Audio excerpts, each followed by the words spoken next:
ശ്രദ്ധിച്ച് ചെയ്യണേ.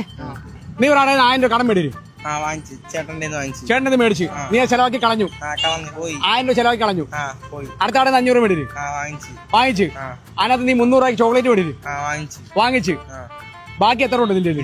200 രൂപ. അപ്പൊ നീ ഈ 200 രൂപയ്ക്കകത്ത് ആദ്യം 1000 മേടിച്ചാക്കും 100 കൊടുക്കും. അയാൾക്ക് ഇനി എത്ര കൊടുക്കാണ്ട്? 900 രൂപ. 500 മേടിച്ചാക്കും 100 കൊടുത്ത്. ഇനി അയാൾക്ക് എത്ര കൊടുക്കാണ്ട്? 400. അപ്പൊ 900 400 എത്ര?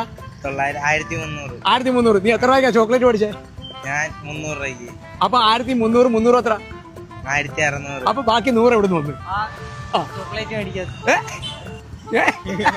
എന്തോ കൂട്ടിയപ്പോ 1500 1200 ആയി. ഇരട്ടിച്ച്. അതെങ്ങനെ ഇരട്ടിച്ച്? എവിടെയോ എന്തോ ഒരു തകരാറ്. കടം കൊടുത്ത പൈസ അതെങ്ങനെയാണ്? കാണുമായിരിക്കും. എന്ത് വേണം തിമർ തിങ്കി എങ്ങനെയാണ് 100 നിന്റെ? എന്തായാലും കുഴപ്പമില്ല കേട്ടോ. എപ്പോ യവന്മാര് നമ്മുടെ കൂടെ ചോദ്യത്തിന് നിന്ന്, പക്ഷെ കുഴപ്പമൊന്നുമില്ല, ഉത്തരം പറഞ്ഞില്ലെങ്കിലും കുഴപ്പമില്ല. അപ്പൊ ഈ ഒരു ചോദ്യം നിങ്ങൾക്ക് വേണ്ടി ഉള്ളതാണ്. അപ്പൊ നിങ്ങൾ ഒന്ന് തിങ്ക് ചെയ്യുക, ഇത് എങ്ങനെ വന്നു അത് നിങ്ങൾ കമന്റ് ചെയ്യുക. ഓക്കെ, നമ്മുടെ വീഡിയോയിൽ നിന്നാ പിടി പോണേ. ഹാപ്പിയാടാ?